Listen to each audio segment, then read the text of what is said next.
Welcome to Week in Horror. All right, you primitive screwheads, listen up. The podcast that deep dives all the films you love. You gotta be fucking kidding. The week they dropped in horror history.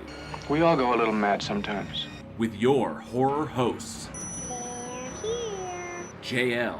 When a shirtless Sam Elliott with no mustache takes out an alligator with an oar, that's the kind of movie I'm looking for. Eugene. And we're just casually just like, yeah, so this is probably the best way to go, light someone on fire with gasoline. Alex. It would not be an original lineup if I didn't have fucking technical difficulty. Johnny O. Now, it's not in Amityville, or wherever, it's Amityville. And Aaron. They got manure to work with and nothing grew from it. News, trailers, trivia, special guests, and more. You're gonna need a bigger boat. Live show every Wednesday, 7 p.m. Central at youtube.com/weekinhorror. Welcome to prime time, bitch! And wherever you listen to podcasts. One by one, we will take you. Week in Horror. Stay scared.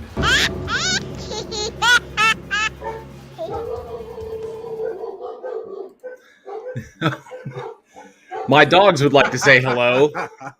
I don't know why he's freaking out.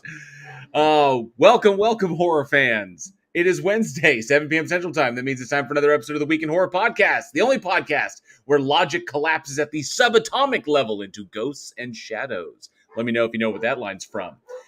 And if you, dear horror fanatic, are listening to us at the top of the week, remember we do this live here Wednesday, right here. I fucked up the script already. We do it. My dog is fucking me up. We do it live here every Wednesday on YouTube. So come hang out with us. See all the cool stuff that you don't get to see on the podcast sites. And this week we are covering select horror films released August 6th through August 12th.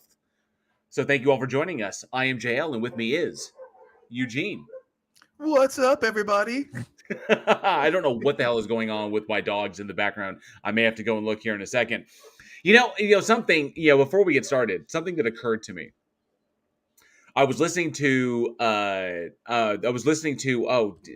did I fucking lose the thought? I'm going to be so pissed if I lost that thought.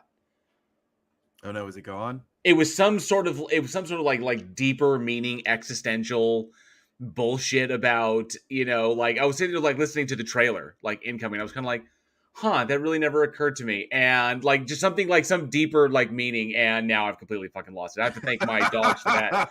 That was the mystery of the universe right there. It was some mystery of the universe, and it is now gone out the fuck of my head. If it was important, I will likely remember it, but I don't know. But maybe it's quite possible that I'm in that kind of mentality. I'm in that zone right now, because this week has just been a fucking bummer as far as the people that we grew up with, because unfortunately, before we kick off the show, we have to pay our respects.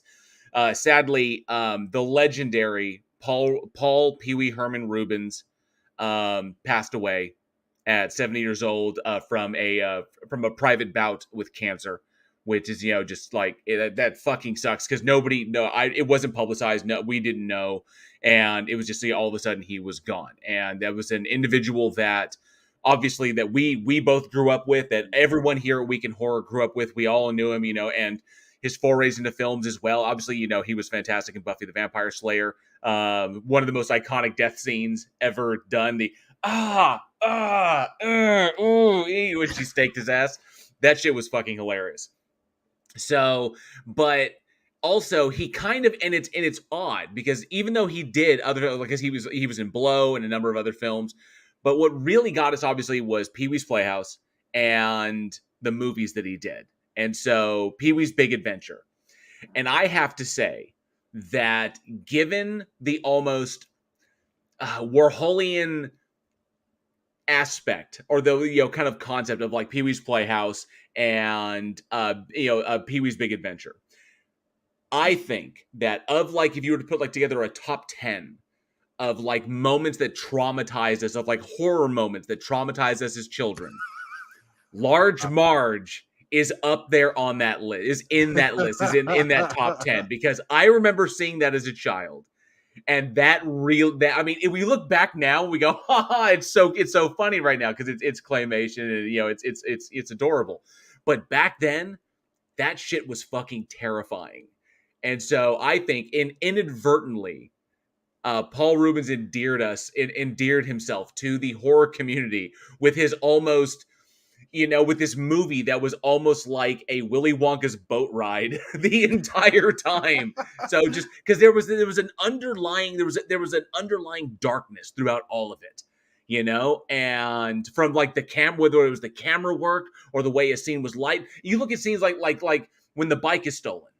And remember, the clown is there, like, laughing at him. It wasn't the fact that, it's just this animatronic clown that's laughing at him, but the fact that its face changed, and its face is sinister, and the camera angles it up, and it does, like, this kind of Raimi zoom in on it, and it's just stuff like that. Or, like, when they're shooting the scene when they're at the movie theater, with the dinosaurs, the seats are in the big T-Rex, and the fact that big wide shot where they're sitting in the front, and it's just, like, the mouth all throughout, like, that's all you see is the teeth, and then outside. So it was interesting shots like that. And of course, the stuff in the rain, the large Marge sequence, all of that. There was an underlying darkness to it, which I think a lot of us when we were younger, we didn't recognize, but definitely left an impression. Well, see, when you have kids, like cartoons and kids movies back in the late 80s and early 90s, those were no holds barred. That's right. Like, you didn't have, like you had today, we got to make it soft. I remember watching cartoons when people died.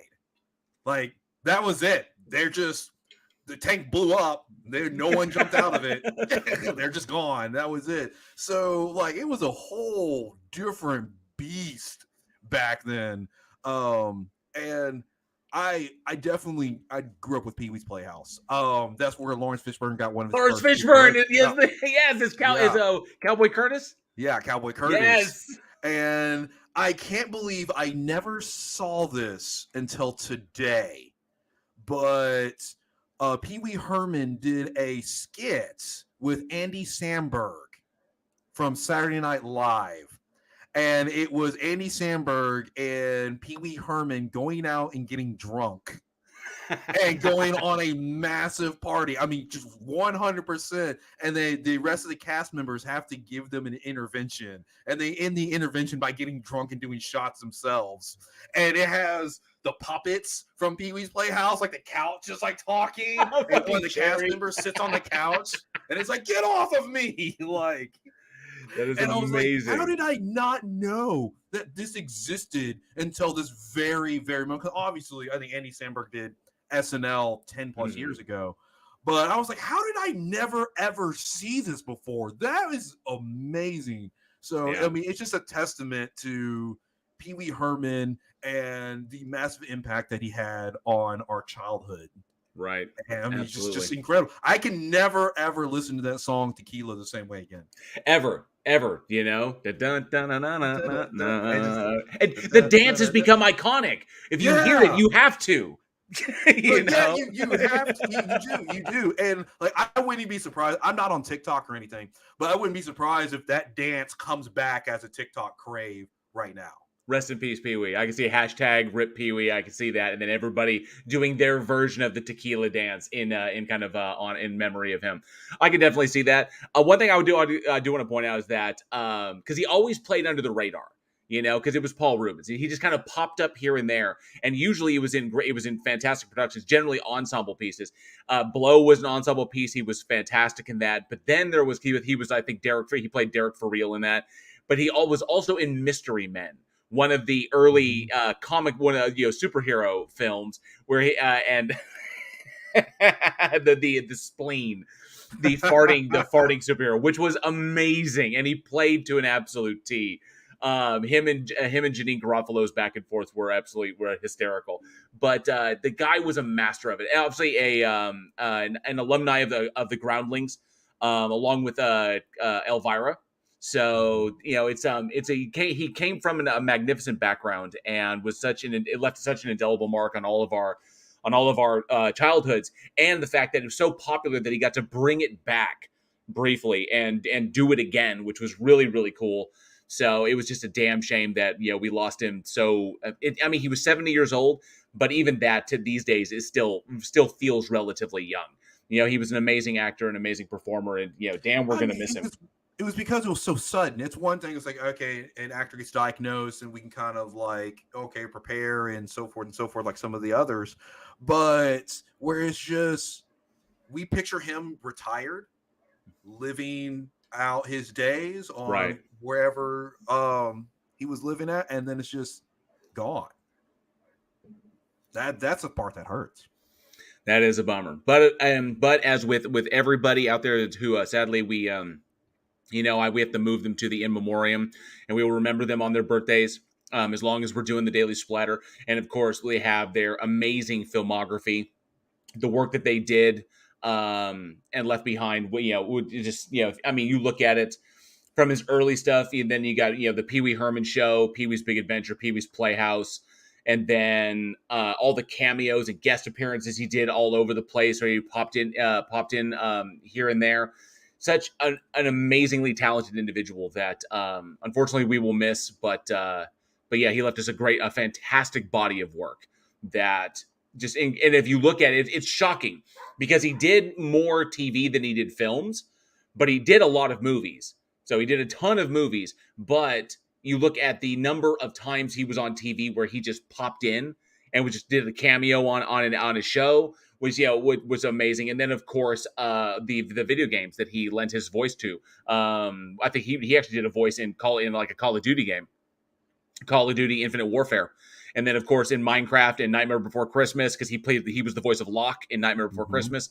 So, but yeah, it's a really, really amazing. So I'm gonna have to go back and watch his episode of What We Do in the Shadows, because I love that show, and his appearance in that was amazing, was just hysterical. So I love what he brought, and you know, it's gonna be a damn shame we're gonna miss him. And of course, another one as well, not as well known, but known in horror circles, and that was Mark Gilpin passed away. And Mark Gilpin was only 56, and also unfortunately died of cancer. He was the young kid in Jaws 2. And I will say this about Jaws 2. I know Jaws 2 gets a lot of hate, mainly because it's the predecessor to or following Jaws. Jaws 2 is not a bad movie. It's not. It actually is really good. Yeah, it was just, if it was anything else, if they called it Shark, it would probably been way more successful, and no one would have said anything. So that's a good movie. That's a movie to be proud of. Yeah, he played Sean Brody. He played Roy Scheider's son in that one when he was just, I can't remember how old he was. He was young. I think like around 10. But child actor, did a few more films with that, but you know, didn't really jump into the Hollywood life, and but led a successful life from there, and unfortunately also passed away from cancer. You know, it's so cliche, but man, fuck cancer, dude. You know, I know we say it a lot, but you know, damn, dude, that's two really, really talented individuals that we lost in quick succession.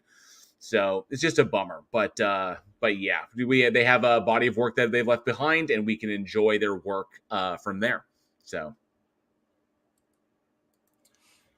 oh man, that was fucking maudlin. How about a maudlin way to open the fucking show? Yeah, so it's like, no, just sad and like, yeah, you know, it's well, you know, and it's a sad state of it. You know, it is a bummer. It's always a bummer when the greats that we know, or even, you know, individuals who have just made their life acting, you know, they weren't household names, but you don't have to be a household name. You're doing what you love, and when they turn in these magnificent performances, and I've always felt, I think we both agree on this, that we've always felt that they deserve to be remembered in some part for their contributions to both the genre, to the entertainment industry itself. No, like we say, no part is too small, because all the parts work in tandem to push the story forward and to create the narrative. And so no part is too small, and everybody deserves that kind of like, hey man, we saw you in there, we loved you in that, and you deserve it. And it's always good to remember them and remember what they left us and remember what they taught us, which, you know, I will always do. And it was kind of a bummer, but like I said, we have some fantastic memories of all these individuals. So we rest in peace to Paul Reubens and Mark Gilpin. We'll miss you, but we'll never lose you. So that being said, let's go ahead and get up this banner. Bam. There is the amazing Patreon banner. All those cool people that support this show. We freaking love y'all. Thank you all so very much. It's down there scrolling at the bottom. Oh, wrong way. I went the wrong direction again. I'm totally off. It's always reverse. It's always reverse. It's always the Yeah. opposite direction. You know, I could never do like the hand patting thing and the circle. No. Totally off. And of course, we have an amazing number of people here in the live chat who are probably all like depressed and want to leave now. But I promise we're going to get into the movies, talk about them. But let's say hi to who is here tonight. I see Raven Darkstars in the house. Good to see you, Raven, who's been absent for 4 weeks and is first in the chat. Thank you so much, Raven. We appreciate that. Casey Cooper is here. Good to see you. And I see Travis Brown as well is hanging out. Good to see Travis Brown. To see all those amazing little channel membership markers by your names. We do appreciate the support because since we got monetized, you can now become a channel member and support the show for 99 cents a month. That's pretty much what it is. And we're putting together the emojis, the cool emojis and the channel badges for you guys. We're still putting those together, and we should be set by at least by the season 5 premiere, which we have a whole bunch of stuff coming up. So we're really looking forward to that. Casey Cooper's here. Good to see Casey Cooper. And let me see who else do we got in the house. And I see, a lot of love for Paul Rubens there. Yep, and Mark Gilpin as well. Strange Lex 790 says hello, everyone. Sorry I missed you last week. That's all good, Strange Lex, because you are here tonight. We do appreciate it. Thank you very, very much. Robert Biders here says, oh yes, he's commenting on a video that I put out a couple of days or the other day. Thank you, Robert Bider. Do appreciate it. Appreciate you hanging out here tonight. Nemo813, good to see you. Thanks so much for being here. And I see Michelle with 1L is here. Good to see you, Michelle. Thanks so much for being here tonight. Sarcasm, good to see you. Brian Powell as well. Joshua Lee says, aren't we almost in season 5? We absolutely fucking are. We have, this is episode 446. So we are 1, 2, 3, 4. I have the calendar right here. 4, 5, 6 episodes away. We are 6 episodes away from season 5. So yes, we are almost there. Man, 4 seasons down. That's amazing. Jeremy Duncan, good to see you. Paracord Princess, thanks so much for hanging out tonight. Angel Rivera, good to see you. Plot Hole says hello from the road. Good to see you, bud. Charlie Welch is helping hold down the chat. Good to see you. The only man on the internet you never make a bet with, Mr. Welchy. Appreciate you being here. Ivy Gentry's here. Says, I'm here. I'm very sad to have missed last week. It's all good. You are here tonight, and we do love you for it. Thank you, Ivy. McKinnon Mitchell Studios here says, when does the Nutella body rub session start? I paid $50 to be in this stream. It'll start at the what do we call it? The OnlyFans or the weekendhorror.com. Yes, Weekend Horror OnlyFans. OnlyFans. It's the Weekend Horror OnlyFans is where that will take place. But appreciate you being here, McKinnon. Thank you so much. Jeremy Duncan says, don't blame the doggo. They were barking at something. I don't know who. Possibly my wife was coming home. I'm not really sure. It sounded like that's what was going on, but I don't know. So I was having Jeremy Duncan, I was having a Biden moment. I don't know what's happening here. Why are these people in my living room? Oh, Joshua Lee says, Weekend Horror says, did you see that they went with the Nosferatu design in the upcoming Voyage of the Demeter? I did see they went a little bit Nosferatu, but I also see some influences from some other films as well. Definitely stronger in the bat design. Stronger in the bat design, bald, flying wings and shit. So it's kind of a blood vessel, kind of Gary Oldman and Bram Stoker's Dracula in the transformation scene. So, but it looks good to me. And plus, I know that Javier Botet is going to be amazing because he's an amazing monster actor. So looking forward to his performance as Dracula. Oh, let me see. Who else got here? Operation Free World is here. Good to see Operation Free World. Thanks so much for being here. Josh Lee says, I liked him in Mystery Men as well. Yeah, he was hilarious in that. He absolutely was. Paul Rubens was great. Angel Rivera says, for some odd reason, I can see JL and Eugene doing the Pee Wee Herman dance. Fuck yes. And we did. We did. Travis Brown says, the large Marge scene did not spook me as a kid. That's because you're unique, Travis. Not much gets you. We've learned from having you as a special guest judge and having you in the After Darks, it takes a certain caliber of horror to freak you out. You've got a stomach. You've got a seriously strong, stronger than most. So we got to give you credit for that. But I know that it fucked me up. It's like, it looked like when they pulled the body from the smoking wreckage, it looked like this. And it was like, what the fuck? Man? It's just so out of nowhere. And then his all like, because I love the way when he screamed, it looked like he was smiling. And you couldn't really, it's so fucking surreal. The clown hospital scene was a nightmare to behold. It absolutely was. It was. Joshua Lee, thank you so much for the super chat. $2 says Mecca like a high, Mecca hiney ho. I do appreciate that. Thank you. Tony Regime is here. Says hi, Eugene Hawkins. Fuck me. Hill's here every week. I'm here I literally have grown into the chair. That's pretty much where I'm at. I just can't go. That's the whole point. Let me see here. Who else we got? Genova 28's here in the house. Good to see you, Genova 28. Keith Cooper says, so P.W. Herman is responsible for Eugene's drawing skills. Yes. And Nemo813 says, raise a shot of tequila in Pee-wee's memory. Absolutely. And do a little dance. Fantastic. Liam Wakefield's here. Good to see you, Liam. Says, hello, everyone. Thanks so much for hanging out. He was also in Dunstan Checks In. He absolutely was. And Matilda. Yes, he was. Remembering his work. Paging Mr. Herman. Mr. Herman, you have a telephone call. I fucking love that moment. It's just... Oh, fuck. Oh, let me see. Who else we got in the hatch? Yes, definitely fuck cancer. Sherry Tilly's here. Good to see you, Sherry Tilly. Thanks so much for hanging out tonight. And wrote it no last name. Gabba to you. Says, don't forget, Paul was in Buffy the Vampire Slayer, and we'll be doing the shows. Absolutely. Yep. Buffy the Vampire Slayer, his death sequence is magnificent because it's Rutger Hauer, Christy Swanson, and Paul Rubens. Paul Rubens, in the vampire getup. And then she stakes his ass, and he's like, and then he falls down. And then he gets back up, and starts making and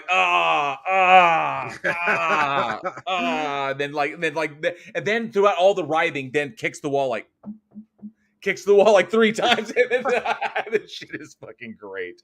Paracord Princess says, jail. So what is the secret word for today? Well, if I told you, then it wouldn't be a secret anymore, would it? You remember that, right? If somebody said somebody said the word. That's right. Yeah. Let me see. Raven Darkstar's here. Good to see you. Raven's hanging out. Yep, absolutely. And I think I got everybody. Lexi Ann is here. Good to see you, Lexi Ann. Thanks so much for being here tonight. Man. Raven Darkstar says, weekend horror friend still freaks out over witchy poo from HR Puff and stuff. Oh, interesting. Very interesting. All right. So I'm totally fucking Bidening out, man. I hate to throw him under the bus, but my brain is just farting all over the place. It's fucking pathetic. It really, really is. So, we have an interesting selection of films to talk about tonight. Okay, I'll just say interesting. I don't want to throw any particular one. We are going to throw one of them under the bus. We absolutely fucking will, because there's some that can be thrown under the bus. Yes, absolutely. But we have some interesting stuff to talk about on these ones. And if you got a chance to watch the films, then awesome. Then you can follow along. Obviously, you can follow along with what we're saying. But of course, if you're not aware of it, and you check out the community tab that we have on the Week in Horror YouTube, where we post up the movie posters of every film that we're going to talk about on the following episode. So we always put that up there. You can check those out. Check out those movies. Find them online, and then you can watch them so you know what the heck we're talking about, because we have some cool ones tonight. I said we have some interesting ones tonight, like I said. So Eugene, why don't you kick us off and let's get this going? I don't think we're going to use a turd polisher tonight. I don't think we can. Oh yeah, we will. I don't know about that. This is the problem. We need to replace. There needs to be the turd polisher 9000, and there needs to be you know how you go to the car wash, right? And you got the big ass car wash, the one that you drive your car through, and then you've got that should be the turd polish 9000. But then if you go inside the office, you can buy little things for your car for upkeep later on, and so you buy a bottle of turd polisher 1000, and it's just lightly, it's a light coat. That way, it's not as extreme as the 9000, but it's a little bit. I could say a little bit. It's different degrees of of suckiness. Exactly, exactly. So we'll probably tap into the small bottled stuff that you can buy in the shop and then bring home. But I don't think we're gonna have to fire up the big 9000 tonight. So Eugene, why don't you kick us off? All right. So first we got Nightmare Radio, which was released August 6, 2020. Roll it. We told her not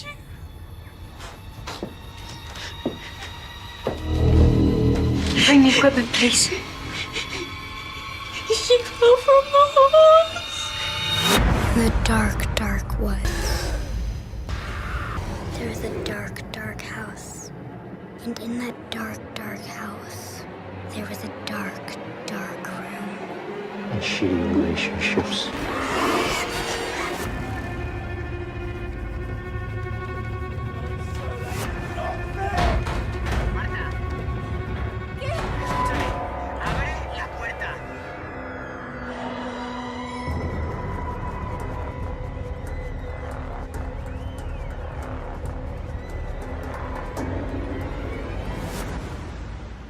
Comes around once in a blue moon.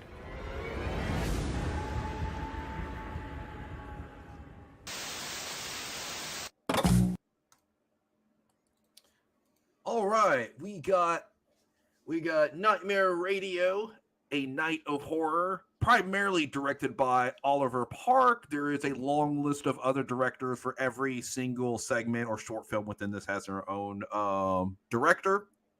And it stars Patricia Almendez, Adrian Barpedro, Claudia Betty, Louisa Bland, David Breen, Gabriella Karuba, Abby Shalley, and a whole long list of others. And basically, in a nutshell, is you have a radio DJ, and the radio DJ begins reciting different horror stories. In each one story he talks about, it dives into what that short is, and then it all comes together at the very end with a twist of about where he actually is. And I don't really want to say like shit gets real in this one. You know, it's okay. So I don't think it does, in my personal opinion. I don't think. I mean, there is. I mean, obviously, being an anthology, there's a variety of like horrific stories. You know, it kind of traipses through dark fantasy, gothic fantasy, supernatural horror, true crime. There's all kinds of flavors there. The biggest issue on this one, even though there is some like gore and there is some nastiness, the biggest issue predominantly on this one was, I felt, that the film in itself as an anthology was extremely imbalanced. So there's two things that I think that you need to maintain for, you know, Josh Elise's shit gets meh. So or Tony Regimes' shit gets average. So unlike, okay, so Travis Brown says, so is it like a Christmas Horror Story? No, because Christmas Horror Story was done exactly the way you're supposed to do an anthology, where you have a framing narrative that surrounds an excellent, you know, strong framing narrative, and then you have each one of the stories inside, like, that are being told that are interconnected in a way beyond the framing narrative, where you have elements that lead into each one because the whole thing takes place in Bailey Downs. The difference in Nightmare Radio is that your framing narrative is this guy named Rob, who's a late night DJ, who's doing like, this is Nightmare Radio, you know, where we tell horror stories and listen to music and shit. And then he takes calls from people. So like, do you have a scary story? Oh, that's an interesting story. And then like, he'll tell one himself. So each one of the individual stories, the problem being is that they're very disconnected. So they all come from extremely different places. So the problem is that framing narrative really only works in my mind in a production like the ABCs of Death. In the ABC, even with VHS, you have these anthology entries that are all interrelated via the found footage effect, because it's all technically footage that they're finding here on these tapes.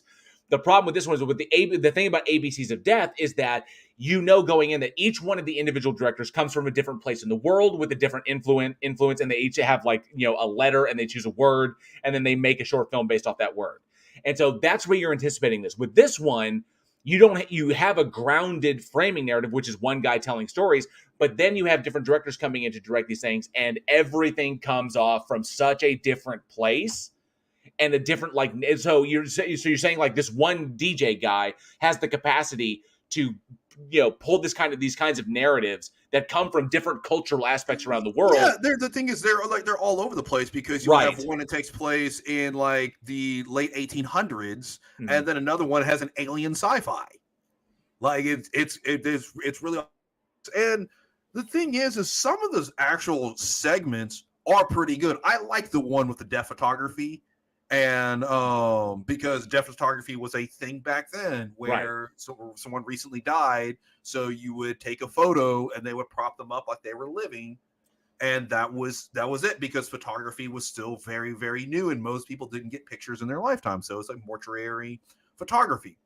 So I was like, oh, that's a really cool concept of the little girl. And there were some others that were like pretty decent in terms of story wise.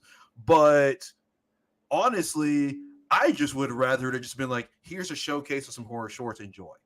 Right. That would have been interesting. That would have something like there was another kind of anthology called that was put on by Fun Size Horror. That was also a collection of deals. That was very similar to this, but there was no framing narrative. It was just entries, and that would have worked well. As a matter of fact, that Fun Size Horror production was just like dark. It was like dark, dreadful, and something. I can't remember the specific. Someone in the live chat will remind me what the name of it is. But that like anthology was where we eventually culminated in where we got The Cleansing Hour from. That full length feature film was taken from a short film that was in that anthology. So in this particular one, the biggest issue is in my mind the framing narrative. Unfortunately, the guy who plays Rob, the guy who plays the DJ, he's the most problematic because unfortunately, and I believe that is if I remember correctly, I want to make sure I credit it right. Is it Ron or Rob? Yeah, so is James Wright. I don't know if it's the writing or I don't know if it's his delivery, because the writing was so average and his performance kind of dragged it down. I felt he was very much an anchor, just kind of like holding it down and not really bringing anything to it. It was all sort of blasé. And then you have this framing narrative that in my sense gets kind of repetitive and boring. And it drags everything else down. It's like, it's just him. You're not getting a group of people. You're not getting like Cat's Eye, where you have the cat that goes and follows to all these different stories. You don't have anything like that. And the thing is, his character is not strong enough. He's not like in Pontypool, where you had the DJ come in. Like, man, that was like attention grabbing. Like, that was really good. It's just him telling a story. And then, to be honest, the whole big twist at the very end, I saw coming like 5 minutes into the movie. Yeah, I thought that I was like, there's something going on in the background, like in the rear, like somewhere, in that room that he keeps going into with the television. Like, there's something going on here. Like, he's done something, and it's an obvious reveal. So, it was so imbalanced, and it creates tonal imbalance. Like tone shifts throughout the entire thing. Jumping from these stories. Now, some of them I thought were quite good. I thought the hunting one was fairly good, with the guy hunting the unusual prey out in the woods. I don't want to spoil it for those who haven't seen it. Yeah. No, that was a good one. I thought the hunting one was fairly decent. I thought but there were ones that dragged, like the prisoner one, like the guy whose sentence was being handed out by the family. I thought that one while it could have been solid, just really kind of dragged. I thought the death photography one was really, really interesting, and I thought that the voices that the woman was hearing in her apartment that drove her, that was just like incoherent. So it's like all because I don't know. That's what the difficulty was. Is that it's just, I think it was slapdash, and it was just kind of assembled together, in the vein of like ABCs of Death or VHS, to try and capitalize on this with a number of kind of up and coming directors. I will give them this: the film itself was shot very well. It looks really good. Sound was solid. Cinematography was good. It was framing. I thought that the special effects were clean.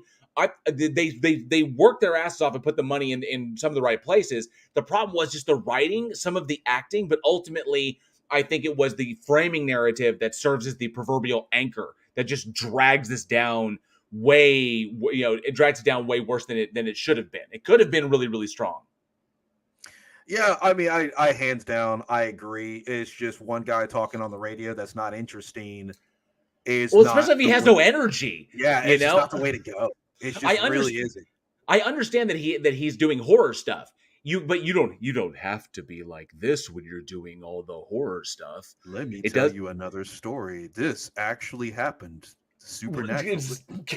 It's kind of like, okay, it's like, dude, I mean, and I get that that maybe they were trying to tie his kind of like lack of affect into the thing that, into the twist that is revealed towards the end. Maybe that's why he has a lack of affect, but they don't really set that up right. Like there's something going on. We know there's something going on in the background, but we don't know if there's something going on with him. Because he's so surprised when the weird phone calls from the troubled child start kicking off. So it's just kind of like, it's like I said, it's all over the place. But that's why it's so important when you're doing an anthology to have a very, very strong framing narrative. If you go back and look at movies like Vault of Horror, or if you look at Tales from the Crypt, that original stuff, the framing narratives were always the absolute strongest, and usually they were shot first, so you can get good, strong continuity.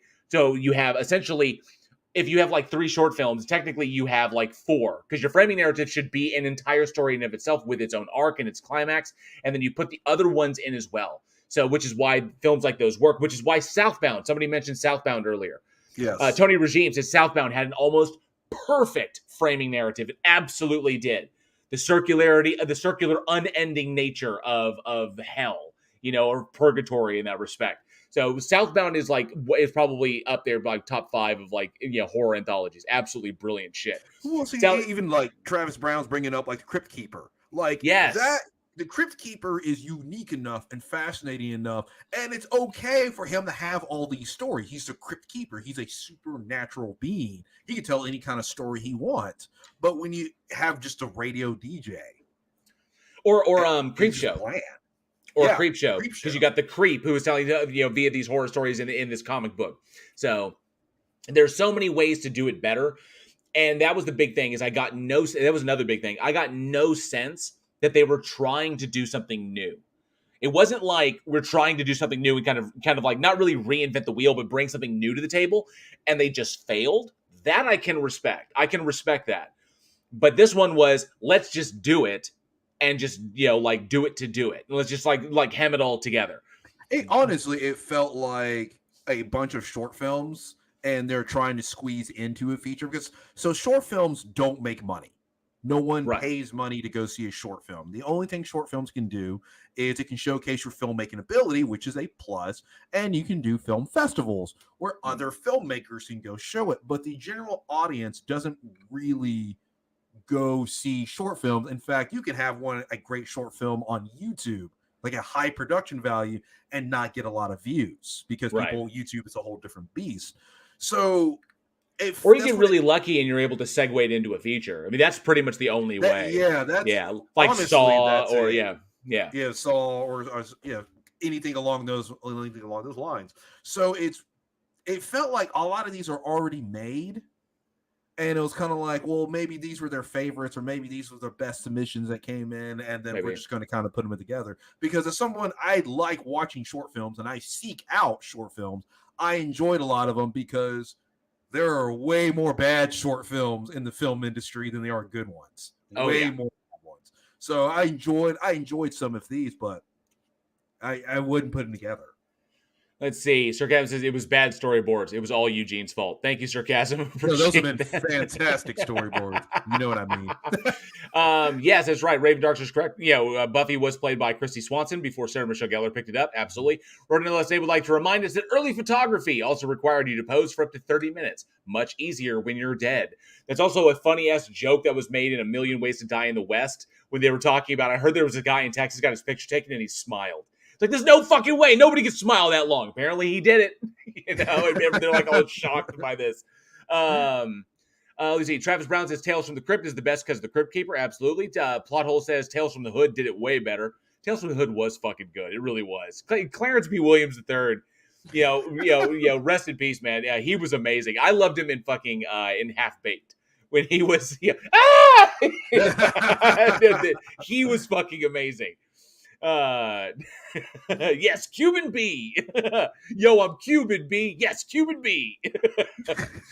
Rodinilla says he might have been trying to emulate Art Bell from Coast to Coast AM. That's possible. He could have taken that as inspiration. But if you want to emulate, if you're going to be a DJ and you're going to be part of a driving narrative, then you can only ever emulate Wolfgang Jack. That's it. or Wolfman Jack. Wolfman Jack. You can only be Wolfman Jack because if you look at movies like like Southbound, or if you look at something like The Domestics, which had a driving error, or you even look at I love bringing this up, Six String Samurai. Who knows who that movie? I know that movie. I fucking love that movie. But if you look at that, they have DJs that are driving narratives throughout the whole that are literally the exposition, and they all take after Wolfman Jack. All of them are the classic Wolfman Jack presentation, because that's the most entertaining as far as trying to tell a story, because it's engaging, it's energetic, and it's funny. With Art Bell, it's just like it was like, what, are you telling me a story, or are you selling me corn, or selling me like the latest from Kellogg's or General Mills? Or, now from Kellogg's, save your box tops because cornflakes is now on shelves. What the? Come on Smooth Jazz Radio. Even that would have been better. But see, that's what's interesting. You bring that up because Nightmare Radio has a sequel. It does. The Night Stalker. And I was like,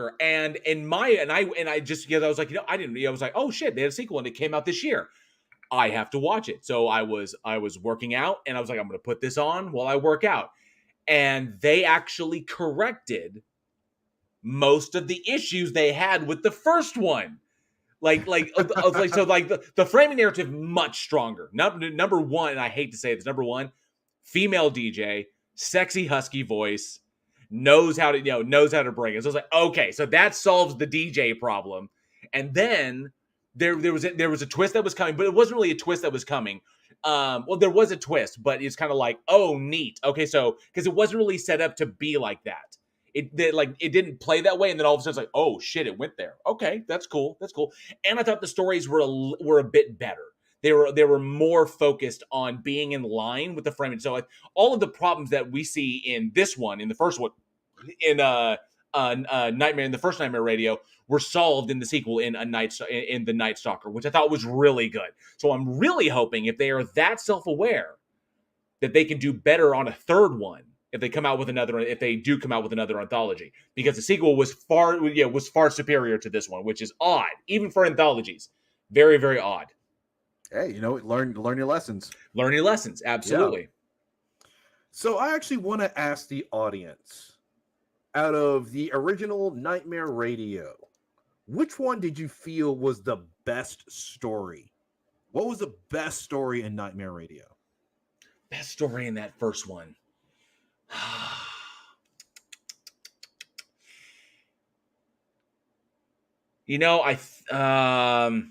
gonna have to go with the death photography one. I think was the best one. That was my go-to right off the bat. Like, that was the one. It was early in. It was interesting. I was kind of like, okay, this is an interesting concept.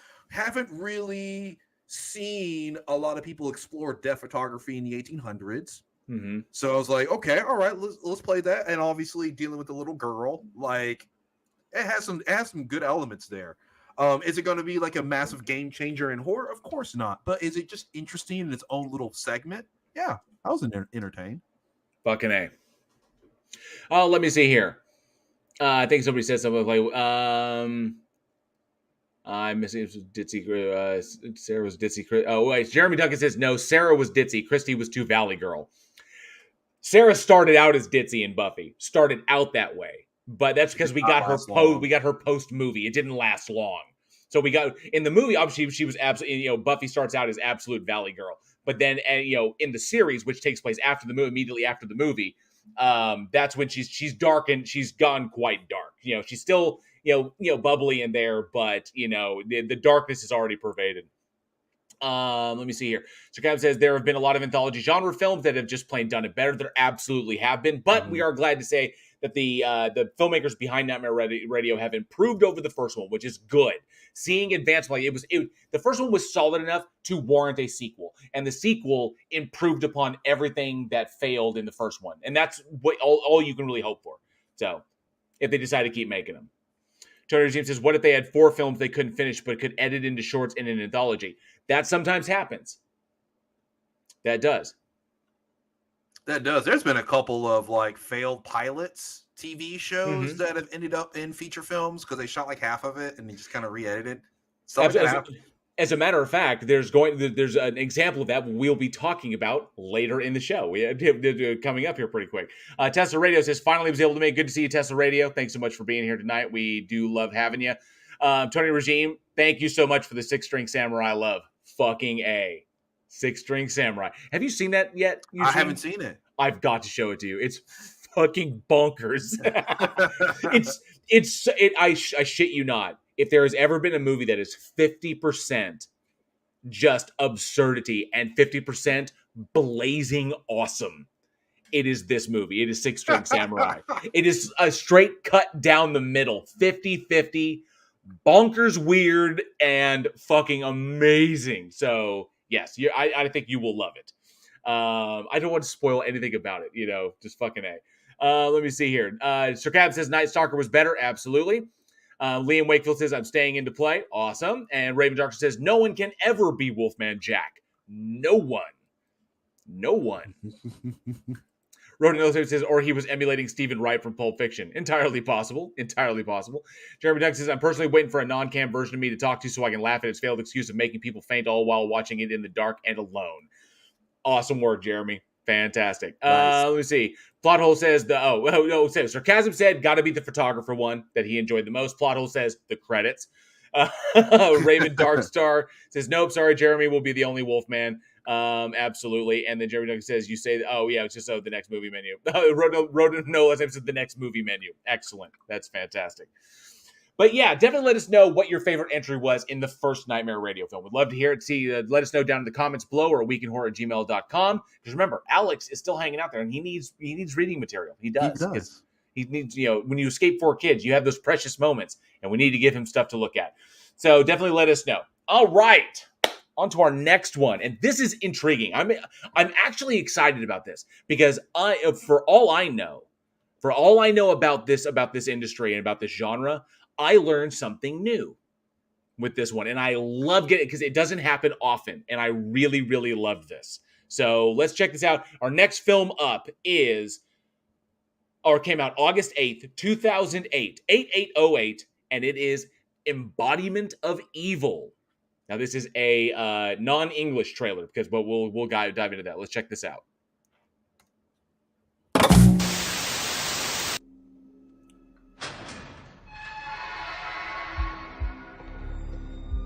O cara tava em cana, pena máxima. Só na cadeia matou quase 30. Quero ajudá-lo a capturar e matar o assassino de meu pai. Isso é coisa de um homem só? Se é que se pode chamar aquilo de homem.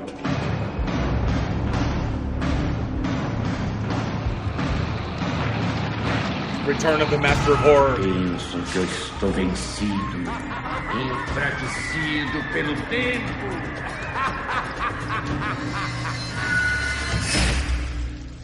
Serei sua.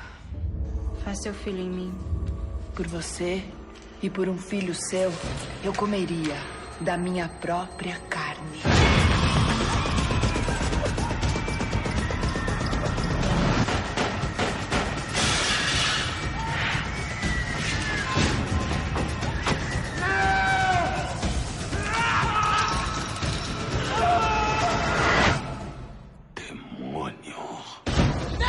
Nem os vivos, nem os mortos, nem a própria loucura me impedirão de gerar meu filho.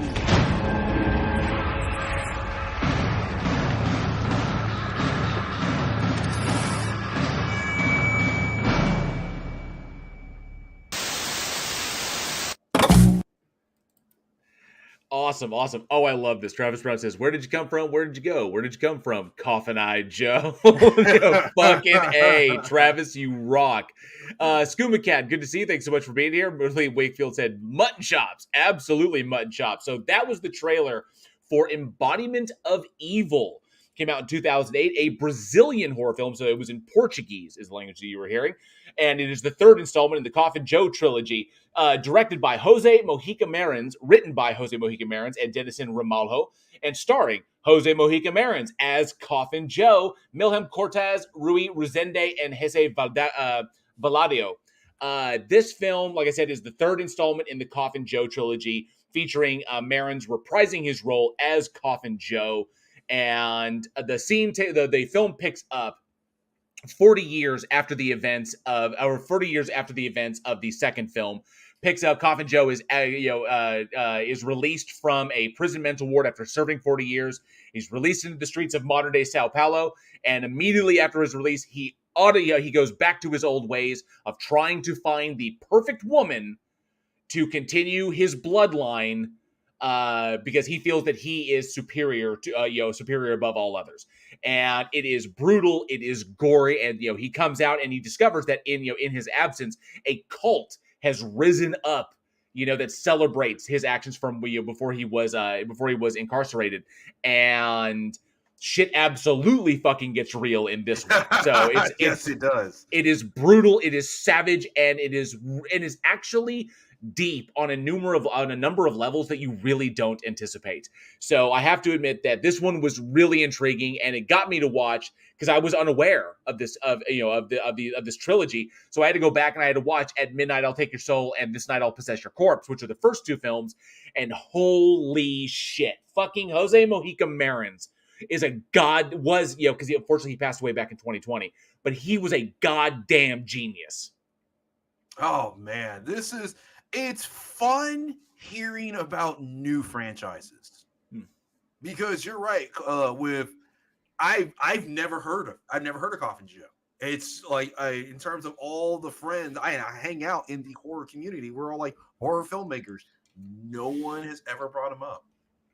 So it's nice actually getting something new and something that's well done and something that's fun to watch. They definitely do not spare on the gore.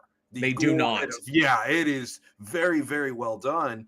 And honestly, I had fun watching it. I did. I had fun watching it. Couple little translation issues. The subtitles I was watching was kind of a little bit off, so there are a couple moments where I was kind of like, all right, well, I'm just going to go with a guy hanging bad. Okay. Which just let the visual narrative take you. Absolutely. Out for Blood 832, good to see you. Thanks so much for being here tonight. Ordinary Jeff says, hi, all just got in. At Eugene, did shit get real yet? It absolutely did. Definitely in this one. Plothole says, what's Portuguese for crap? And not in this film, good sir. These movies were fucking amazing. And this is what makes it really, really cool. The film in itself is definitely lower budget, but it's shot well. For the money that Marin had to work with, for what Marin's was working with, he did extremely well. And that's because he is so in tune with the character, because he's the one who originated the character of Coffin Joe back in the fucking 60s. This guy knows what he's doing. So for literally 40 years, he has played this character that has appeared across 9 movies, television series, comic books, music, and of course, at a time he also did horror hosting. So like Svengoolie and Elvira and Seymour, Sinister Seymour. So this guy, Marins, knows this role, and he knows it. So he knows it incredibly well. Essentially, he's so in tune with it that he knows exactly what he wants. So he goes in as a director and as the star of it and producing it as well. But he goes in with no ego, which is always really, really fun to see. Everyone here is having a blast. They know what they're making, and they also know everyone involved in this one, because the 2008 film, the last one in this one, was his opportunity to complete the story that he had to wait 40 years to make.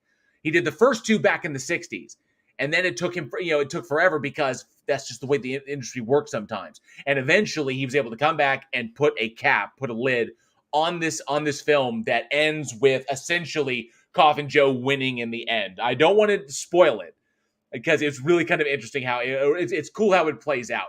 But what's cool is that Marins started this whole thing back in the 60s. Like I said, At Midnight I'll Take Your Soul was done back in 1964. So 1964 is when he did the first one, and it was literally the first ever Brazilian horror film. So Jose Mojica Marins is a legend in that he actually brought the horror genre to Brazil, to Brazilian filmmaking. he's the reason that we have a genre, that we have a Brazilian filmmaking group or filmmakers who will go into the horror genre, is because of the work of Marins. And then he followed it up with At Midnight I'll Take Your Soul, which just goes even further and was more hardcore. And then This Night I'll Possess Your Corpse. And then he got to finish up with this one. But what makes it so astounding is that, and so few of us know about it, was the character of Coffin Joe. Coffin Joe has literally become a cultural icon in Brazil and is often referred to as the Brazilian version of Freddy Krueger. This character is so popular, it's got its own float in the annual Sao Paulo parade, which I just think is amazing. There are pictures of it online, like the big ass top hat, it's fucking amazing. The dude created an icon that has essentially united all of the entire horror genre in Brazil, and actually, I would say, is the foundation for Brazil's horror community.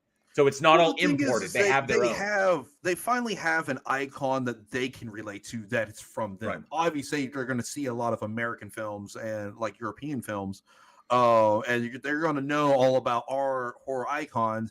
But it's really important where you have someone that is from your culture, that represents you.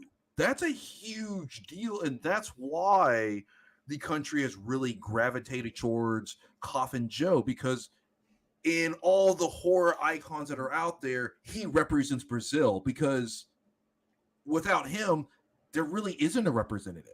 Right. I mean, we may have talked about one or two Brazilian horror films over the almost 5 years of doing this podcast, because there's just so few out there. So this is important, and I'm really happy that he was created so that he represents the country.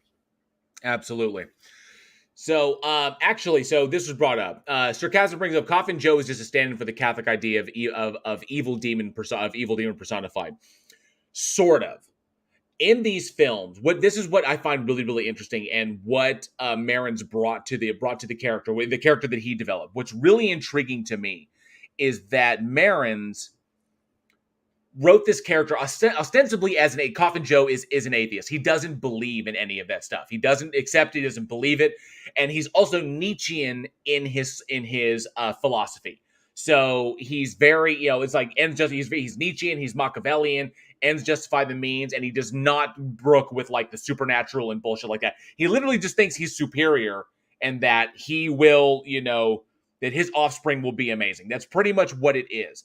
But what's interesting is that throughout all the films, he is constantly bombarded by the supernatural. He sees ghosts. He sees like visions of hell. He sees death itself, like wandering. He's constantly bombarded with this shit. Yet he doesn't accept it, which is in and of itself is a commentary about horror, a commentary about horror icons, about the failure of the inherent failure of these villains, and about the audience itself, which I find really intriguing. So like I said, the films, despite their gore, their extreme nature, the films themselves are deeper than one would, you would typically expect, which is what I really enjoyed. They're really well written and really well acted, because fucking Marins loves playing Coffin Joe. It's absolutely amazing. And I loved knowing that we got the opportunity to bring, or to introduce to those who weren't aware of it, a horror icon that we didn't know existed, which I thought was super cool. And then, of course, now I have another one that I can bring up for the Bloodbath debates. So Coffin Joe and the Bloodbath debate is going to be amazing. And there's a lot of material on him, though, because he's cameoed in other films. He's got his trilogy. He's got comic books. And, the Coffin Joe universe is actually quite extensive. So I thought that was really, really neat. And Marins deserves the credit for essentially establishing not really drafting off anybody else, but bringing his own creation to life. And then, of course, really creating the foundation for Brazilian horror filmmakers, which I thought was just fucking amazing. So Jeremy Duncan says that the bad guy was like a bad ripoff of Bane minus the venom. But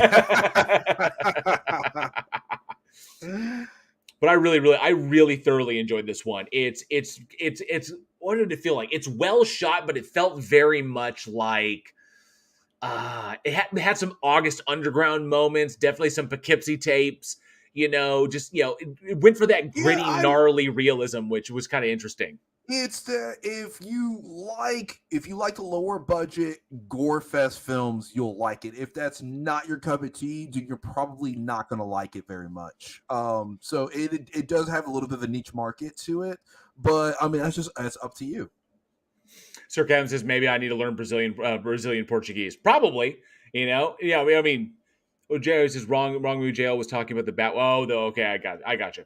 So they were talking about like the Batwoman movie bad guy. So because apparently there was a Batwoman movie out there, but definitely get this opportunity. If you get the opportunity to check this film out, watch the trilogy in order. Watch At Midnight I'll Take Your Soul and watch This Night I'll Possess Your Corpse, and then watch Embodiment of Evil. So you can, because they assemble together perfectly. And that's what I also love about what Marins and his filmmaking and his team did, was that the narrative flows extraordinarily well. From the first one to the second one, I mean, they don't miss a beat. And then, of course, at the end of the second one, they think, oh, maybe he's dead. It's like, nope, he wasn't dead. He was pulled out of there. He didn't drown. And then he was stuck into an insane asylum for 40 years, where eventually he's released and goes right back to doing what he's doing. So I strongly recommend one. These are really entertaining, really grotesque, pretty intense shit, because there's a lot of sexual violence in it too. As you see with a lot of foreign horror, is that sexual violence is definitely more prevalent in foreign horror than it is here in American. American horror is typically just brutal violence. It's like, like open them up like a freaking deer and empty them out and, string up their body and display them like this or tear them into pieces, but don't touch their genitals. No genitals. Can't do that. Sex is still very taboo in the United States. Cut their tongue, cut their tongue out, cut their eyes out, chop their head off, hang it, you stick it on a Christmas tree, but no knives down below the belt. Nothing down there. Unless you can't see it. You can stab them there, but you can't show it. Yep. So the sexual violence, doesn't really come across here, but these films, absolutely it does. And plus it ends really fucking twisted. So Liam Wakefield says, I do like low-budget gore fest, but putting demons, etc. in is a surefire way to make me get sleepy. Fortunately, it's not really there. The imagery is there, but this isn't really a possession film or like Demons from Hell shit. Everything that's going on is going on in Coffin Joe's mind, because he obviously is like functionally insane. Like he's batshit crazy, especially after 40 years in the mental ward. He's a nutcase. So, yeah. Tesla Radio says, how about a nail gun to the junk? LOL. Yes. There's a reason I had that. I wrote that to happen, because it doesn't get done, and it doesn't get done that often in America. That sort of like up close violence you just don't normally see. And because we don't often see it, it really gets the cringe up.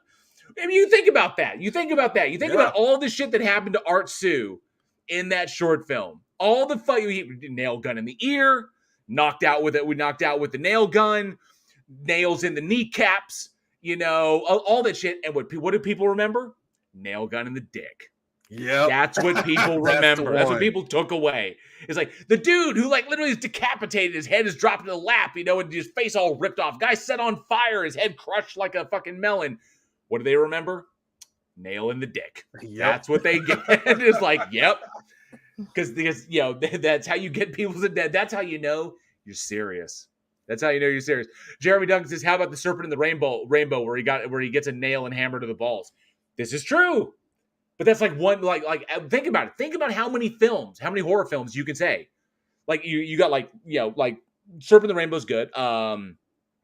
Where the sexual violence goes to that extreme, like an Embodiment of Evil. You've got movies like Straw Dogs, and you got movies like Last House on the Left. I Spit on Your Grave. So yeah, there are ones where the victim is getting revenge, or it's a rape and revenge film, but the violence of it, the sexual depravity of it, the Straw Dogs in America was far tamer than the British Straw Dogs. Mm-hmm. Okay, and then you look at a movie like Irreversible with Monica Bellucci, which was a foreign film, And that sexual violence was beyond the pale. Really uncomfortable shit. Look at Martyrs. Look at the difference between Martyrs and the American version. You know? American audience are just squeamish when it comes to extreme sexual horror, which is why I had Art Sue get nailed in the junk with a nail gun, because or nailed in the dick with a nail gun. So, absolutely.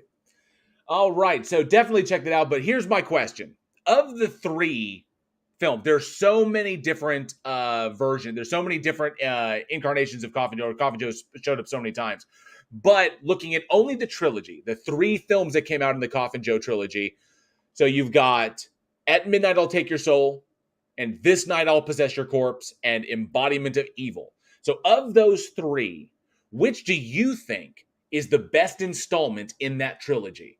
Let us know down below in the comments below or at weekendhorror@gmail.com what you think is the best installment in the Coffin Joe trilogy, the 3 films that Marin's put together. So I would love to hear you guys' opinion on that one. Out for Blood 832 says, Terrifier 1 and 2 are some American slasher films of the few I can think of that include sexual violence, if you'd call it that. To a degree. Well, yeah, I think the bifurcation scene. Yeah, it starts there. But it starts, at the same time, it was more like, it seemed more like convenience. Well, she's strung up and goes, and it just makes sense. That's how you just cut somebody in half.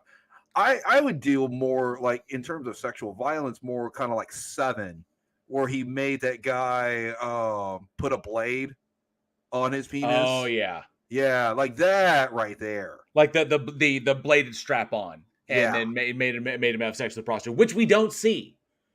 We just see we don't even really see the aftermath of it.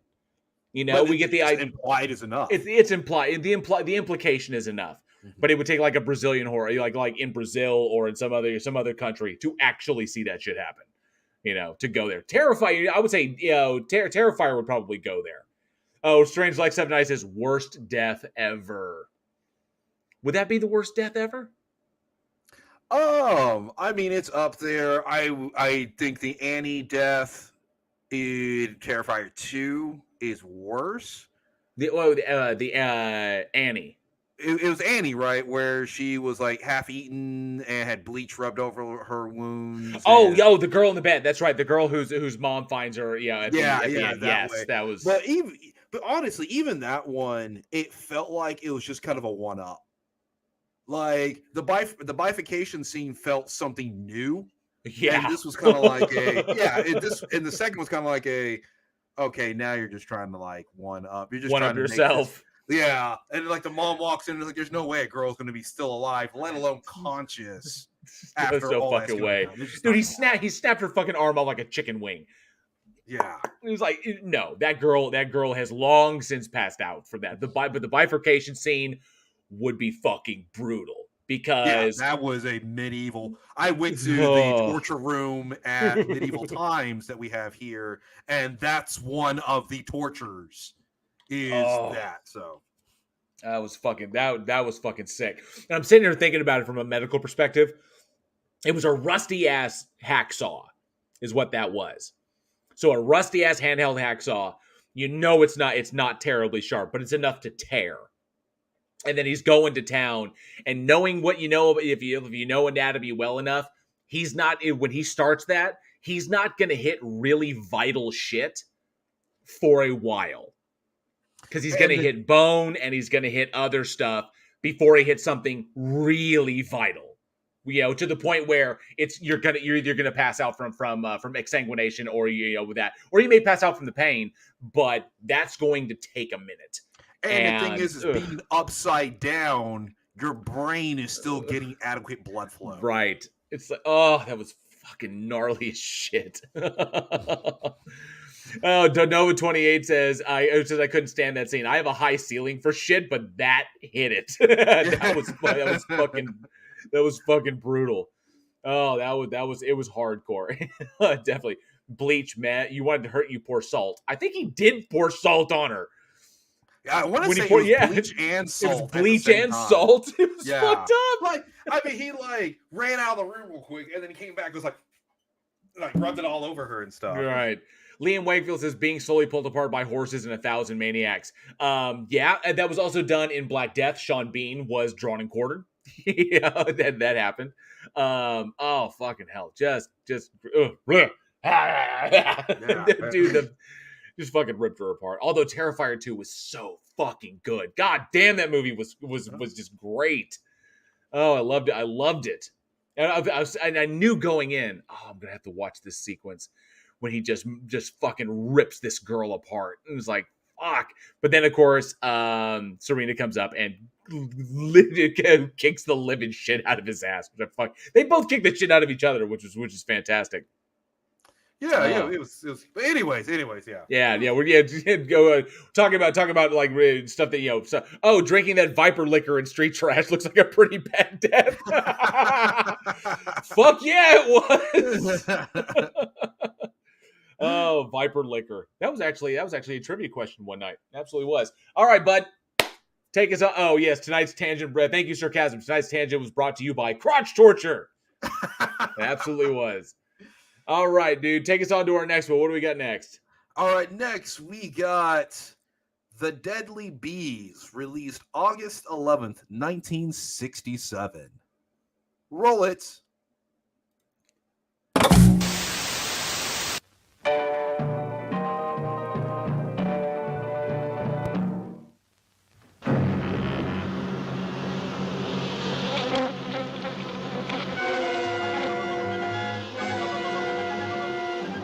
A maniacal killer breeds a strain of giant bees that can kill a human being on command.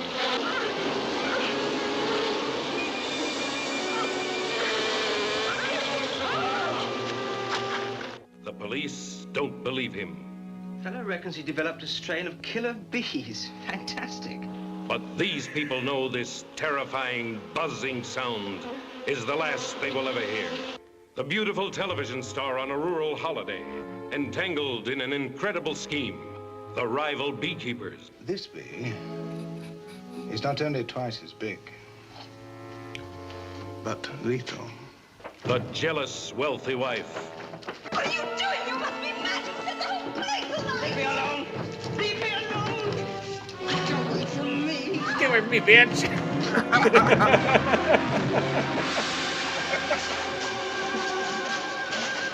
The innkeeper who fears for his daughter's life. But I think you should stop going up to the Hargrove farm. I'm sorry, Dad. I'm going. The agent who is interested in 10% of the action.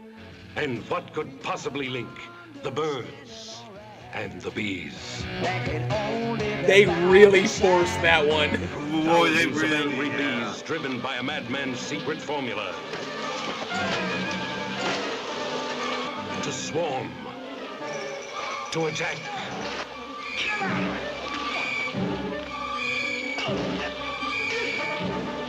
To kill.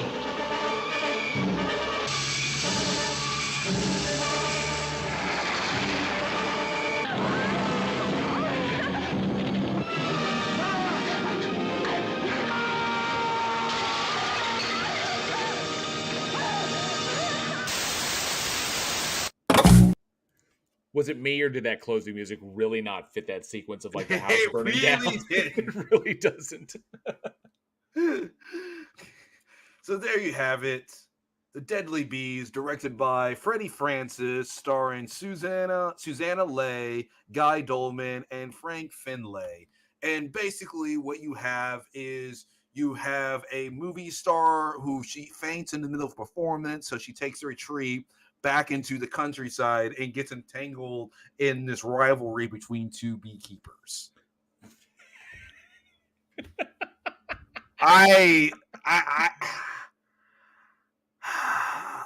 It's like you have, so The Birds has already been released, and The Birds was a huge hit. Mm-hmm. And then it was like, cool, well, you know what? We're going to jump on this train. Birds is already taken. What do we got? Well, bees fly. Sold. Got it. Oh, and it would be, and I wonder how long it would be before we'd get a bats one. So, but yes, bees. Casey Cooper says, "Does the shit get real?" The shit. Okay, no. Unfortunately, not. The shit does not get real. It doesn't. Okay, so to really understand why this film fails, yes, and Travis Brown brought it up, or who brought it up? I want to make sure I got it right. Where did he go? Where did it go? Someone said it earlier. It was Sarcasm said MST3K did this in season 9. And I think that's all that needs to be said. Amen. Yeah, you are, yes. Sarcasm, you are correct. That the Deadly Bees was covered by MST3K back in their season 9, and they definitely was worthy of being poked fun at. The problem is that the one thing that MST3K didn't do, but they don't point out why this movie failed. And it wasn't just a matter of the writing being fucking abysmal. It wasn't a matter of the acting being just weak as fuck. And it wasn't a matter of atrocious special effects that were obviously bad, down to, stuff being glued to people's face. It's not great. There's problems all over the place. But the interesting thing behind this, and I think most people are not aware of, is why this thing went down. It was obviously a dismal eco-horror wreckage of a film. But the problem was, the interesting thing is, it didn't start that way. Is that originally the Deadly Bees was what the Deadly Bees was adapted from was a short story by Gerald Hurd called A Taste for Honey, which is kind of like a Sherlock Holmesian style psychological thriller. Okay, where it's like this mystery of what's going on. Very Hound of the Baskerville style. That movie, that book was adapted into a 60-minute drama. That novel was adapted into a 60-minute drama episode for the Elgin Hour back in 1955 under the title Sting of Death, which starred Boris Karloff as the detective character. And so there was really good stuff going on here. So Gerald Hurd's novel was really well received. And the Elgin Hour was very, very popular, and Sting of Death was actually quite good because it had Boris Karloff in the role of Mycroft. And then there was the idea that they wanted to adapt it into a full-length film. Okay, so this is like 1950. This was the novel came out in 1941, and the film came out in 1967. So at the time, 1960 had rolled around. So and what was huge in 1960? Obviously, one of the big horror films was Psycho. Who wrote Psycho? Legendary fucking author Robert Bloch. Robert Bloch wrote Psycho, and if anybody who's familiar with Robert Bloch's work needs no goddamn introduction. Robert Bloch was hired to adapt the novel into a feature film. So how does it go wrong when you've got a popular novel, a role originated by Bela Lugosi, and then you adapt the film with, utilizing, and you hire Robert Bloch to adapt your movie into a screenplay? How did we get the Deadly Bees from all of this grand setup? Not to mention Paramount is behind the film. So how did we fail on this? Where's the hiccup? Because Robert Bloch himself has never before he passed away, never actually watched the completed film. I think in the interview that he did, he got almost a quarter of the way through it, and then just walked the fuck out. It's what the shit. So that's where everything went wrong. Because the movie had the capacity to be magnificent, to be this very Sherlock Holmes-inspired mystery thriller, psychological thriller, where this guy is using this fear scent to attract bees that he's raised, these killer bees that he's raised, and using them to kill people that stand in his way. And then you have the ingenue who's caught in the middle of it. The ingenue is there, bury the birds. That's where it should have gone with that. But unfortunately, it did not.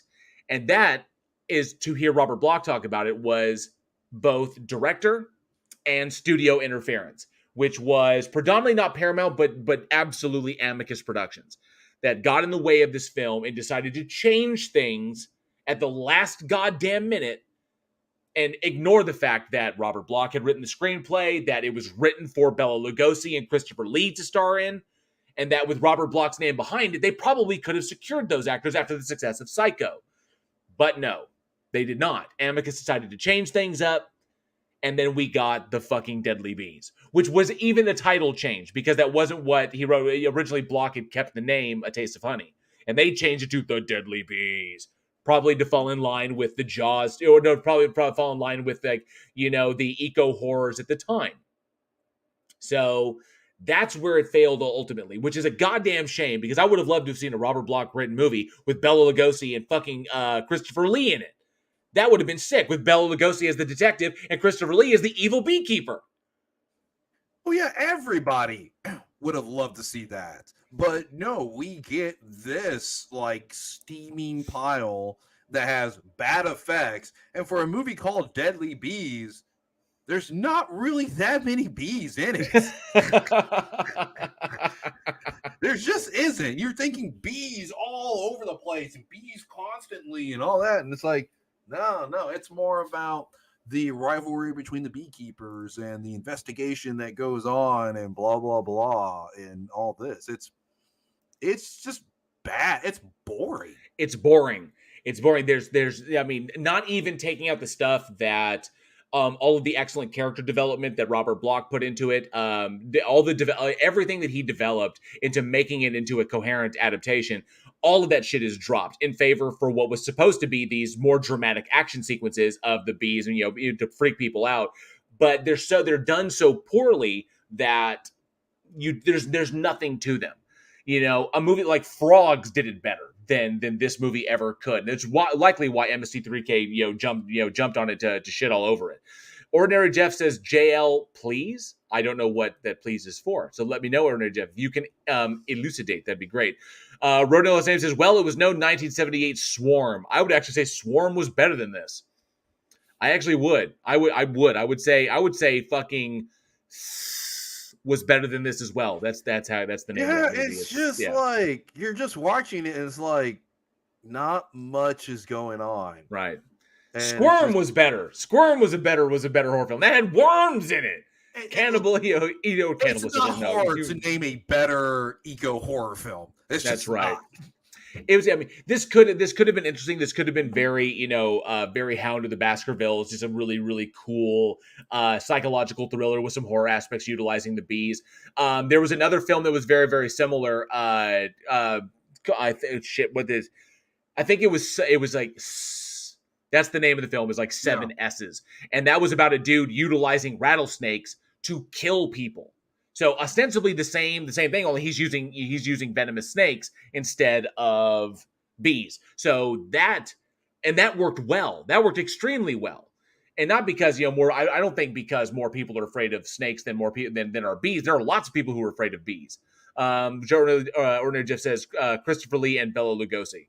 I wish it had been there. I wish they'd been able to do this. Sir Cad says Night of the Lepus did it better. It absolutely did. Giant killer bunnies. That was better than this. Yeah, there's just a lot of them. I wish there was a different way to say that movie. I wish there was a different way to say that movie. You know that movie? That was the movie. Actually pretty fucking ingenious. You have to think about it. It was people being turned into snakes. Okay, I may have gotten it mixed up. Hang on a sec. Snakes to kill people. Maybe actually I may have gotten the title of that wrong. Stanley was the name of it. My bad. Oh, okay.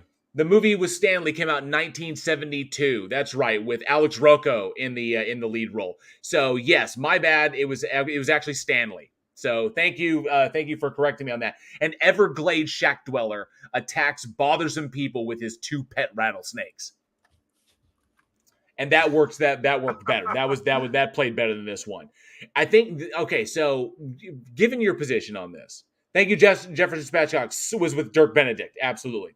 So, or Sir Cat says Ben and Willard and the sequel Ben, absolutely. Kingdom of the Spiders with fucking Shat. When I say fucking Shat, you know what I'm talking about with the Shat man. Fuck yes. There's spiders out there. all over town. And then his shirt comes off. Right. Yeah. Like I just love this sequence when it like, he opens up the attic, and all the tarantulas fall on him. He's like, oh, tarantulas. He's like, but he survives. And then like the morning the next morning, like the whole town is covered in webs. Like that was fucking sick. That was great. But yes, it was Stanley. My bad. The movie was Stanley. Okay, it was Stanley. That was the name of it. But that was a problem. So, given your experiences, thinking about the politics of the time in the 1960s in filmmaking, definitely different, especially with British filmmaking. The politics were a different animal than they are today. But ultimately, why do you think, like, this is speculation in time, because we've only really ever gotten Robert Bloch's opinion on this as the writer whose work was changed. And he didn't throw anybody under the bus, but he was definitely very unhappy with the end result. But why would Amicus and the director bring in the other writer, Anthony Marriott, who didn't have as much experience as Robert Bloch did, but they have Robert Bloch. Why eschew that? Why literally say, let's do this? Why do that? What do you speculate would be the behind-the-scenes reasons for making a decision like that? The thing, changes like this, they can come from 100 different reasons. We like to sit there and think maybe the director just didn't understand the original script and wanted to tweak and more towards their vision. And maybe some kind of creative just misstep. But honestly, the thing is when it comes to filmmaking, it comes to politics, it can be reasons simple as petty as, you know what? He just didn't like the writer. I mean, it could be just something like that, or it could just be, I want to be the one in control. A lot of directors do have a lot of A type personalities. It's like, no, I want to be the one in charge. I want to do this. And a lot of producers are the same way. I want to control it. Here's a really good script that we can just adapt. Nope. I have to be involved from the ground up. So it can simply be an ego thing. Maybe he just didn't get the original script. Like he just didn't get it. It's fucking crazy. Maybe the original script wasn't as good as we speculate because we haven't read the original. Maybe it wasn't a great script, and they're like, "Well, we're going to try to do something on our own," and they just didn't do anything much better. I would actually be more inclined to side on the ego side. That I'd be inclined to side with that. Egos are typically the number one biggest problem. Is what you run into. Producer has a vision, studio has a vision, somebody high up who is literally, forking over the dollars or something of the fact. They have an opinion, and because they're handling the money, it's got to be their way. Or they want it to be their way. It doesn't happen all the time, but it does happen, and it happens, quite more often than we would like. And I would say I would be more up to that than to say that Robert Bloch's script was not good or was like lackluster in some way, or possibly they just didn't get it. That's entirely possible. That could be more like they just didn't get it. There's a reason. Not their style, right? That they wanted to go for. So possibly, I'll go with that. But it's just really, really odd. I just find that to be super fucking strange, but hey, it's best laid plans on that. You try to do your best. You try to put together something solid. They had a really good IP that they were running with and a really solid performance from Bela Lugosi. If you have not had an opportunity, if you've never seen it, go check out the Elgin Hour, which is really, really interesting stuff. So go and check that out. You see that one episode in there called The Deadly Sting with Bela Lugosi. That was the 1 hour adaptation of the novel. And then of course, check out, Deadly Bees and kind of wonder, like us, wonder what the fuck happened. It's like how this could have been better. And obviously, no one's trying to do a remake. And anything else with bees has been okay. I remember that I've seen the Deadly Swarm and shit like that, but that was about the killer bees in Texas. So I mean, bees in terms of animals to do a horror film, bees are kind of lackluster. That's true. Unless they're giant really bees. Yeah, unless it's like one giant bee, or if it was like 8-legged freak style. Yeah, it's true. Like super big bees, maybe. Well, yeah, they could do it with grass. They did beginning of the end. They did it with grasshoppers. Why not bees? Why not giant bees? Giant pollinators. I like that. Yeah, well, the thing with bees is bees are friendly to the ecosystem and they produce honey. They're not as terrifying as like a shark, a tiger, a bear. That's true. And it's like a bee. It's like, oh, a bee can be kind of friendly. But Colin bees do definitely. sting. It's true. That's true. Colin definitely Cromwell, good to see you. Thanks so much for being here. Also, Jefferson Spatchcock, great to see you. Thank you so much for hanging out. I appreciate that. Always good to see y'all.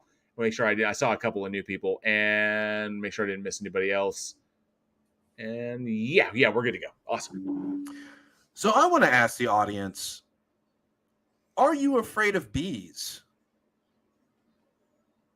I mean, it's because some people are definitely afraid of bees, or maybe they're super allergic to bees. Mm-hmm. But are you afraid of bees? Bees don't bother me very much. I've been stung once my entire life, and I just I turned a corner, it was just there, just because bad timing. But other than that, I've never been scared of bees. I think I was as a kid because I've been stung before, and I think that's a kid. But once you recognize when you're growing up, if you don't bother them, they won't bother you. And that's like a legit thing. Yeah, it's not like snakes where if you don't bother, no, a snake is dangerous even if you choose not to bother it. But bees, you can walk right past them; they won't give a shit as long as you're not aggressive towards them. They don't care. They're just going to do their thing. Even wasps to a degree. Yellow jackets are a different story. They're fucking mean as shit. Yellow jackets will fucking do that shit. Murder hornets, will do that shit. They will. They're super aggressive. But we do it definitely have, what was it? Somebody said, we got a bunch of answers on that. So, Colin definitely, let's see, Jeremy Duncan. So Tony Regime said wasps or hornets would be scarier. Agreed. Yellow jackets would be scarier because yellow jackets are mean as fuck. Out for Blood 832 says yes. Might have a bee allergy there. Possible. Liam Wakefield says nope. Strange Lex says no. Sally Skeleton says yes. Nano bees. So I guess nano machine bees programmed to kill. Genova 28 says no. Operation Free World says no. Bees are chill. Travis Brown says, hell no. Robert Biter says, not at all. Love the little buggers. Jeremy Duncan says, we did real-life nanomachine bees, or should I say murder hornets. That's true. Sherry Tilly says, not afraid, just allergic. Genova 28 says, I am not Nick Cage. Yeah, okay. It took you. Yeah. Not the bees. Not the bees. Yes. Oh, God, so fucking Nicolas Cage hates women. Just punching girls in the face. Her in the bear suit. Just fucking great. Sir Cam says, only ever been stung once. No fear. Tony Regime says, no, bees are friendly. Sally Skellington says, yellow jackets. Absolutely. Alfred Blood says, the buzzing noise is scary. And Sally Skellington says, yeah, it hurts like hell. Yellow jackets are mean as fuck. They are mean. Mean as shit. So, Tesla Radio says, nope, but sharks in a tornado. I definitely am. Sharks in a tornado.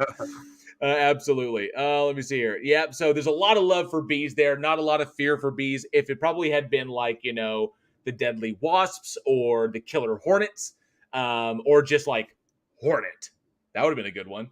That would have worked well. So, but yeah, unfortunately, deadly bees just doesn't hit the mark. But if you are afraid of bees out there, definitely let us know down in the comments below. Maybe it's because you have an allergy, or maybe you just don't like bugs. You don't like insects. Some people have that preternatural fear, that kind of preternatural fear. So let us know down in the comments below, or weekendhorror@gmail.com. Oh, Jeremy Duncan said, I had a bee sting me in my armpit, but it was like a minor itch. Ouch. What the fuck? That's just unkind. Yeah. I'd be like, dude, not cool. Wasp-nado. Bee-nado. I'm working on my new script for anaphylactic shock. Absolutely. All right. That brings us up to our last film of the night. Our last one tonight. Is it, Yeah, it's me. Okay. We have released August 12th. 2011, we have Final Destination 5. Let's check out this trailer. I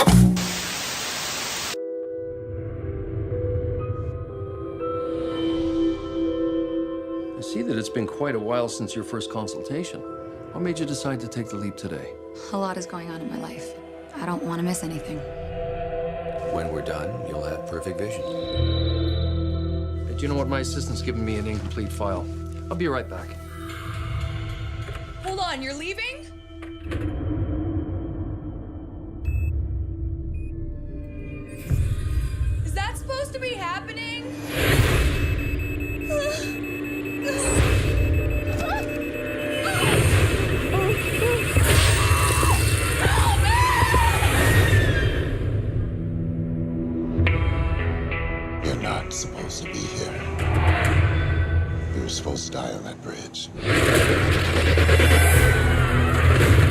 lucky few survive the disaster. And then one by one, death comes for them all.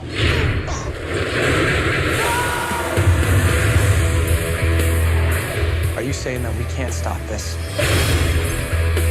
There's an answer for everything.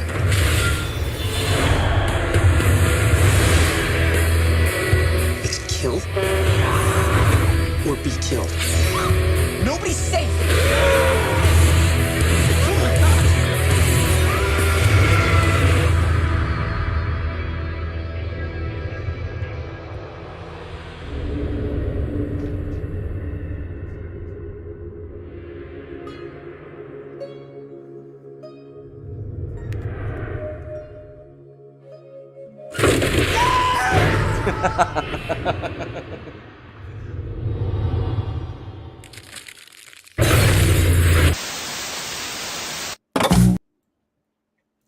So yes, that was the trailer for Final Destination 5.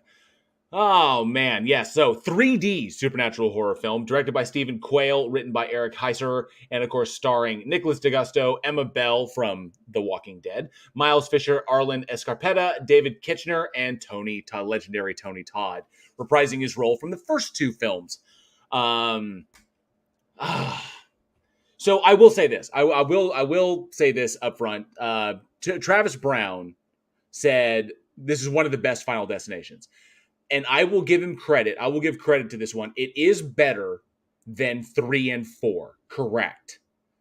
Because I believe in my opinion, it was shot better. The sequences they just looked better. Like the choreography of the death scenes was well done. From the gymnastics one to the laser one was kind of like because like, oh shit, it's like, laser, oh no, that's not what's good. She goes out the fucking window. So which was just kind of like, I was like, come on, man. All that set it to boop, and she's gone. The acupuncture one, it was like that would suck balls. That would really coming down, yeah. And then the Buddha kills them with it. It's fucking hilarious. So it was shot better. It was better than 3 and 4. The problem with Final Destination, obviously, is the diminishing returns. In my eyes, I'm sitting here watching it after, Final Destination was fantastic. Final Destination was great. And if those who don't know, Final Destination, this whole franchise kicked off from a script that was not used in the X-Files. From an unused X-Files script is where the whole concept came from. And has since been built into this 5-picture franchise. And so, but I got the feeling from watching this one, from Final Destination 5, that all these movies have become is just Rube Goldberg's Saw. Because Saw is about watching people get torn apart in inventive ways. And then this is just like watching a Rube Goldberg machine that ends with someone getting torn apart in horrific ways. I will say, in 5, at the very least, they try character development. That when they talk about, it's like, okay, well, I broke up with you because I want you to go to Paris so that you can pursue your internship or with the whole culinary thing. Like, that's how bad it was. Yeah, it's definitely better than 3 and 4 because they're at least attempting to give these characters some depth. Except you got the one pervy guy. All those films have the one pervy guy. He's the one who's through the head, whatever. But at least they're trying so that you feel bad for them at the end. It has a twist. It has a twist. I don't know if you want to say it or not on here. It's 2011. It came out, over 10 years ago. So, ultimately the film winds up being and that was an interesting thing. And so I think that's ostensibly what we're getting into is that this franchise has, at this point right now, has nothing to rely on but tropes. That's really all it is. It's a collection of tropes making up a Rube Goldberg Saw film. You throw in Tony Todd. Name recognition. That's pretty much it. He wasn't in 3 and 4. He was in 1 and 2, but he returns for 5 because you paid him enough or whatever. But you underutilize him. All he's there is to introduce a new aspect to the narrative, which is that, well, if you take someone else's life, you get the remaining years. But that's a gamble in itself because you don't know how long they're going to live. So that adds another character dynamic. Yeah, but Tony Todd's brought in for exposition just to further the narrative and add a new wrinkle in the plot. You've got the 3D in order to just like, now the guts are in my face, or or whatever, or the eyeball is looks like it's right there. So you got 3D trope, and then you've got all of your tropey characters, every single one of them: token black guy, slutty bitch, girl next door, hero kid, the pervy nerd guy, and then the asshole that every group possesses, the one guy who's the dick, so all of that. Plato said you just said it's so bad that not even X-Files wanted it. Many scripts that don't get picked up by Fertel can be repurposed into films themselves. That's happened how this one went. Tony Todd was in 3, but as the voice of the roller coaster ride. Okay, I'll give you that, Travis. Absolutely, he didn't show up in the film, but there's diminishing returns here. There's only so far you can get it, and what killed it for me is that when you paint yourself into this corner with a franchise, I think that now maybe you can help me with this because I couldn't decide, and maybe you guys in the live stream, maybe you guys in the live chat can add your own opinions on this because I'd love to hear this. There is in the dialogue. There is a scene in the film when what was his name? I can't remember. I want to make sure I remember who it was. Courtney B. Vance, who's a fantastic actor, been in tons of stuff. People probably know him from Law and Order. So Courtney B. Vance is in the film, and he's the detective. He's the agent, the FBI agent, who's like investigating this shit. There's a moment when he himself, the character himself, points out the absolute absurdity of what is happening. All of you survived the bridge collapse because you had a premonition, and now each one of you is dying one at a time in these ways that defy credulity. It's like how is this possible? They even make a point of it's like, man, 5 independent systems had to fail altogether for this to happen. This is weird. I've never seen this in my life. When your characters start pointing out the meta, that is where you dropped. Or is that jumping the shark? Have they jumped the shark at that point, or is that just completely dropping the ball? Where you have nowhere else to go. I mean, they at this point, it's kind of like you do. I bet the best you can because this movie could have been worse than what it actually was. It could have been way worse. Oh, it could have been terrible. Yeah. It could have been at the very least like this has some decent moments in it aside from the deaths on it. I like the twist at the very end where they end up back on the plane. Right. I think they could have missed some moments because at the very end it was like when you realize they're on the plane and it's about to crash and they have that kind of doom feeling. It's like, oh man, that sucks. Right. Like that part. Now I think the execution of that could have been done better. It should have just been on the plane. You didn't need her getting sucked out or anything like that. And bifurcated by a plane. Yeah, wing. like that part. To me, that part actually took away a moment that you could have started developing something. And then I was like, I feel bad. Oh yeah, okay. You just took the cheap way out, and then obviously the wheel falls and kills the guy, and then kills the dude in the fucking bar. Yeah, it was like, because he was about to die anyway. Yeah, it was kind of like, some of the deaths here felt cheap, and the whole bridge sequence. The bridge sequence is one of the better ones. It was better. I thought it was better. It was definitely better than the race car. Oh, the race car was just atrocious. It was just bad. But the bridge sequence was well done, well constructed. And I'm kind of like, oh, wait a minute. They're falling into like the drop. Is like, I'm sitting there looking at it, that wouldn't kill you. It would hurt falling from that height. Or if you landed on one of the support pylons, that would definitely kill your ass. But dropping into the water, that's going to be painful, but that won't kill you. So it's a mix. It's a mix because I was reading an article about the Golden Gate Bridge and people who have jumped off the Golden Gate Bridge. Mm-hmm. So somewhere over 200 people have jumped off the Golden Gate Bridge to commit suicide. And people have died from hitting the water and people have lived from hitting the water. Not many, but people have lived. So it can kill you. Not saying it's a guarantee it will, but that height can. I think it's only how you land. Because if you go like feet first, hold your nose, like dive. If you like dive, I don't think that will kill you.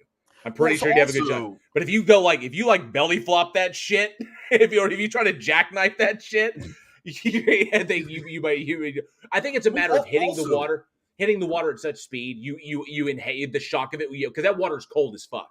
That you hit that water with such speed that you wind up drowning is the problem. Because I was thinking, because even let's say you hit feet first and it shatters both your legs. How many people can swim without using their legs? Well, this is true. Well, even with broken legs, you can still kind of flop. It hurts, but you can flop. You're like, ah! You're like, this man is there. You're telling me shattered bone legs? Like, oh yeah, you can still kind of. You can dead man float with broken legs. Can you? Yes. How many people know how to do that? I'm here. I'm making the fallacy that because I know how to do it because I've been trained. Like I know how to do it. Doesn't matter that they know how to do it. There's nothing they do. Navy SEALs train to swim. They call it drown proofing, where you swim with your legs tied and your hands tied behind your back, like a mermaid. Yeah, like that's an intent. Yeah, a Navy SEAL can do that. Now you take the average guy on the street. What's it? Ordinary Jeff like say, Eugene, if you're fat enough, fat floats. This is very true. Operation, you break your arms, you row in a boat with spaghetti noodles. This is very true. That's why when the girl drops and she survives, she comes up and then when she lived, we got to drop a fucking car on her. The car will do it. A car will definitely do it. Although, if you see that happens, like, the car is falling. Well, she obviously went to the running away from a spaceship school that Charlize Theron's character went to in Prometheus. Okay. At least this one, it's sudden. She comes out of the water, look, car, boom, hit. It's not like she's like, run in the same direction as the rolling spaceship. I got Austin Power vibes. No, get out of the way, move. And he's like, no, and then just stands there. It's like, what the fuck? And the best part of the Austin Powers scene is like they could out at any point and not roll him over with the steamroller, but they do it anyway, and they immediately get out afterwards. Right. Sir Cam says at certain speeds and area combination, water takes on non-Newtonian fluid properties. This is true. Hitting the water at a certain speed, water becomes like concrete. You're absolutely right. Water it's a height thing. Doesn't break its bond very easily. I don't think that bridge is high enough to hit terminal velocity. I mean, you're going to have to hit terminal velocity. But I'm saying if that bridge is 200 feet in the air, that's like jumping off a 20-story building into water. This is true. Rough, brutal. Jeremy Douglas says, only people I know to even attempt surviving hit water, they the right way are high divers. People who are doing it deliberately and they know how to aim and make their bodies aerodynamic to maximize their fluid dynamics. So I get stuff like that. I get, and the bridge sequence was done extremely well. I thought was far superior than 3 and 4. 3 and 4 were forgettable. And I think the only thing that beats out the bridge sequence is obviously the log sequence, the pile up in Final Destination 2, because that one has affected all of us forever. Because I do interstate driving quite a bit. So do you. Oh yeah. And if we see a log truck on the road, nope, slow down, change lanes. I gotta get gas right now. Exit. We've seen it, and it's like no. Well, because the thing is, what makes the log truck scene so terrifying is because it can happen to anybody. Right. Like planes don't crash very often. Being in one obviously horrific experience, but planes don't crash very often. Roller coasters jumping off the track doesn't happen very often. That doesn't. It hasn't, yes, but it doesn't happen very often. At most, when they fail, they just stop. They stop because there's so many safety things in place. And even with the race car thing hasn't happened. Yeah, you have the Le Mans and thing 1955, but so many regulations got put in place to prevent stuff like that from happening again. But the log truck That's just anybody, and the characters don't do anything wrong. They're not driving like they're assholes or speeding, whipping around. Oh, they deserve. No, they're just wrong place, wrong time. Oh, obliterated by a log through the windshield. That's fucking. Yeah. See, that's when you knew the gloves were off. Because in the first one, it was a plane crash. Everybody dies in the plane, or dies. It was a plane explosion. It didn't crash. The whole fucking thing blew up in the air. So everyone died instantly in that one. But then, and then of course the death scenes after that were pretty heinous. The log one was just fucking brutal, and then the deaths after that were just like malicious in nature.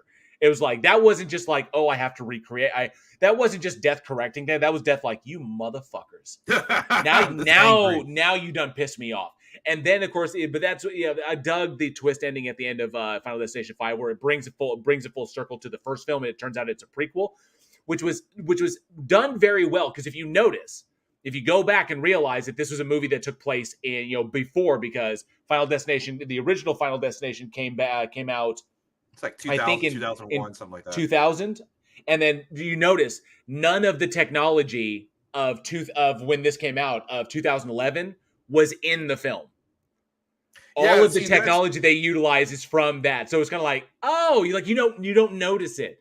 It was smartly done. There's one subtle hint, and it's when he has the coupon that he takes from the desk. The coupon says 2001, and he uses it at the massage parlor. Oh shit! Yeah, that is like the only hint until they show the airplane stub at the end. Ah, okay, nice. Then we get the archival footage of them getting kicked off the plane because Devin saw what freaks him, because Alex Browning freaks out. Elizabeth S., you're not late. You're fantastically on time. Good to see you, Elizabeth. Thanks so much for being here tonight. But yeah, that's where I got with Final Destination 5. The series itself has painted itself into a corner. It really can't go any further than this. You have the supernatural kind of ever-present entity that it has a specific design for people to die in. There are rules that are kind of ambiguous. Death apparently can cheat to get things back in line, and when it's doing this, it gets progressively more and more malicious as people are doing this. But they never answer the question as to why people are having visions anyway. Yeah. That question has never been answered, which is intriguing to me. Because now, it's like, and it's interesting, but that brings us up to this one, to the CTA web night. So there is going to be a Final Destination 6, which was a recent development. And it was June of this year when they finally confirmed that they were going into production on Final Destination 6. I was unaware that they had started that, but they have kicked it off. Apparently, Final Destination 5 was banked enough money, they were able to kick it off. The SAG-AFTRA and WGA strike is currently affecting it, but we are supposed to have it.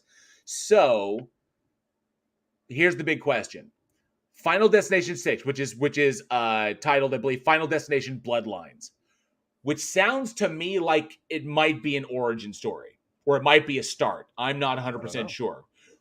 We may or may not get an answer as to why people are getting visions to do this and then wind up dying horrifically. I don't know. If they want to leave that ambiguous, that's a possibility.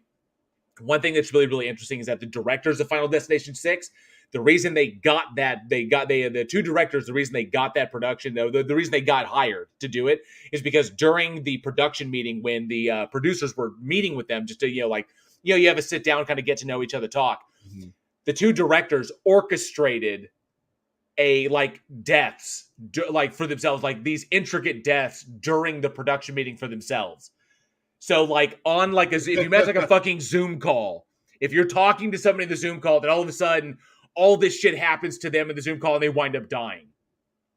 To both of them. That is what occurred. And the producers were the studio was so impressed by this, they were like, you fuckers are hired. So that's how they got the job. But there will be a Final Destination 6, Final Destination Bloodlines. The question is, at this point in the franchise, having painted itself into a corner the way I feel, that it's really just, Rube Goldberg Saw films at this point. Are you looking forward to Final Destination 6? Is there anywhere new they can go with this? Or is it just the same thing over and over and over again? Let us know in the comments below or at weekinhorror@gmail.com if you are looking forward to the 6th Final Destination, because it's already down. If the 6th one is successful, we will also get a 7th one. So I don't know where it's going to go. So are you looking forward to Final Destination 6? Let us know down in the comments, or of course at weekinhorror@gmail.com. After Final Destination, Angel Rivera, after Final Destination 6, we will get Final Destination in space. Hey, NA, good to see you. Thanks so much for being here tonight. Ordinary Jeff says Bloodlines. Has that ever not been some sort of origin story type plot? Very good point there, sir. Very good point. Liam Wakefield, Final Destination, the Jurassic years. Travis Brown says, if it has the origin story of Bloodworth, I am watching. Oh, hey, do you think that Tony Todd is deaf in these films? I don't know. Do you think he's deaf? I don't know. Like manifested? Well, no, I think he just knows a lot about it, but I don't think he's deaf himself. Huh. Interesting. I don't know. Rodent Last Name says, Final Destination is a great premise. Choose your kills, then write it backwards. Interesting. Very true. Yeah. Jeremy Duncan says, tying up all the Final Destinations together with all the survivors. That could be interesting as well. Absolutely. Operation Free World says, I'll watch it. I think the biggest appeal is letting mortals approach death in a wacky enough way that it doesn't pinch that bad nerd that causes absolute dread. How curious. Intriguing. I'm curious myself, although I don't expect much. I really don't. But I can guarantee you that when a trailer comes up, we will definitely watch it here. We absolutely will. Absolutely. And before we move on, there is something that I found out about that is involved with Final Destination. Huh. So one of the stars, Miles Fisher in Final Destination 5, did a music video. Yes. With the entire cast with a song called New Romance, and it's set as a 1980s Saved by the Bell. Saved by the Bell. Music video. And they all sing and dance and all this other kind of stuff. And then each one of them dies in horrific ways throughout this music video. So definitely check it out. Miles Fisher as Zach Morris in a song called New Romance. It is hilarious. You get a chance to watch it. That'll be really, really good. I've watched it. I've seen it, but definitely y'all need to check that out. I had to watch it, and they even recreate the caffeine pill scene with because Emma Bell plays the Jessie character, and they recreate the whole thing where she's like downing caffeine pills. And they do that. It's so fucking absurd, but it's really, really funny. So it's goofy and cheeky, and yeah, I think y'all will like that. Ordinary Jeff says, "Can we get Screech in a Final Destination sequel?" You wish, but unfortunately, Dustin Diamond passed away. So yeah, absolutely. But yeah, oh man, wild. So yes, and you said it is that time because what time is it? It is trivia time. I'm just fucking with you.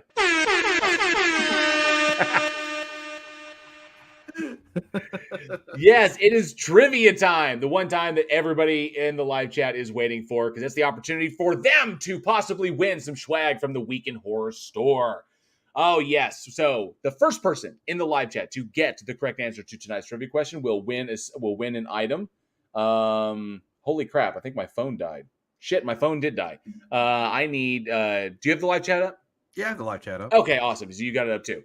It is time to Ooga Booga. So when you're ready, Eugene, give him tonight's trivia question. First person to get the correct answer wins something from the Week in Horror store. Wins a mystery item from the Week in Horror store. Take it away, bud. So the trivia question is, which canon Final Destination characters survived Death's Design? Which canon Final Destination characters survived Death's Design? You have to name both of them to get win the prize. So see about people getting those Google fingers ready. Yes, get those Google fingers going. So because I want to know, because there have been Raven Darkster says none. Incorrect. There were survivors. So which canon Final Destination characters survived Death's Design? The hint is there is two of them. And Tony Richards said Ironside. Ronell said the audience. No. And it looks like we got it. Colin, definitely not Cromwell. We will accept that. Yes. I will accept that. We will accept it. Kim and Tom, but short for Kimberly Corman and Thomas Burke are the ones who survived. The lead actress, played by A.J. Cook, and played Kimberly Corman, and the officer Thomas Burke, survived from Final Destination 2. Let me see. Robert Biderell said Kimberly and Thomas. Absolutely, it was Kimberly Thomas.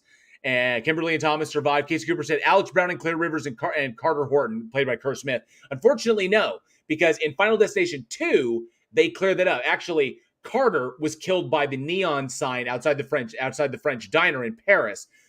Alex was killed by a falling brick, and that was reported by Clear in the second film. And then Clear was killed in the hospital explosion. So, yeah. So, unfortunately, the only two to ever survive, the canon survive, was Kimberly and Thomas. There was a deleted scene, or was an alternate scene, that was not included in the film, but was put in as a special feature on the Blu-ray, where it showed Kimberly and Thomas having died. It was like a newspaper clipping of Kimberly and Thomas having died in a wood chipper accident, where Kimberly's sweater got caught in a malfunctioning wood chipper and pulled her in, and then Thomas, trying to save her, gets pulled in as well, and they both get wood chippered to death. But that didn't happen and is not considered canon in the franchise. Kimberly and Thomas are the only ones to survive. So congratulations to Colin, definitely not Cromwell, who I believe is the first time has won a prize here. Congratulations, dude. Appreciate it. I've got your name down. So, Colin, get us your shipping details. Either you can get them to us via Discord, or just email us at weekinhorror@gmail.com, and we will get that printed out and shipped to you ASAP. Congratulations, bud. Thank you very much. All right. Well, that's it. Dang it. I'm having such a fucking Joe Biden day. Fucking hell. God damn it. So yes, and that Horror Fiends will close out another week's episode of the Week in Horror podcast. And I got to get this going. Thank you. I'm all fucked up this week. I really am. So thank you all so much for joining us. We truly hope you enjoyed the show. And if you did, smash that like and subscribe button, and be sure to hit that bell so you never miss a future episode of the show.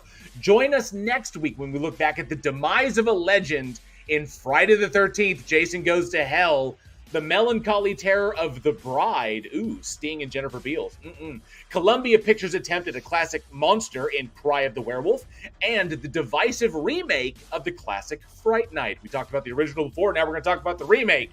Be sure to check out Josh Olson's store at badsamurai.store. He does all the awesome artwork you see splattered all over our merch, which you can find over at Teespring. For more from Week in Horror, check out all the bloody links down in the description. Follow us on the socials, Facebook, Instagram, Twitter, or now X, whatever you call it, for our daily splatter, for your daily horror recommendations. Join our Discord for watch parties, big announcements, and all kinds of horror shenanigans. You can hang out with us and support the show through our channel memberships here on YouTube, super chats, super thanks, or our PayPal link, or through our Patreon. Join the higher tiers for early content access and behind-the-scenes fun with us. You get early access to all of the productions, the film productions that we have here at Week in Horror. Or just support the show for as little as $1 a month. $1 a month. Either here, Patreon, PayPal, it doesn't fucking matter. So many ways to do it. What are you waiting for? Join us. And as always, thank you all for being the greatest audience a horror film podcast could possibly have. I'm fucking it up tonight, JL. And I'm Eugene. We will see you all next week. And as always, stay scared.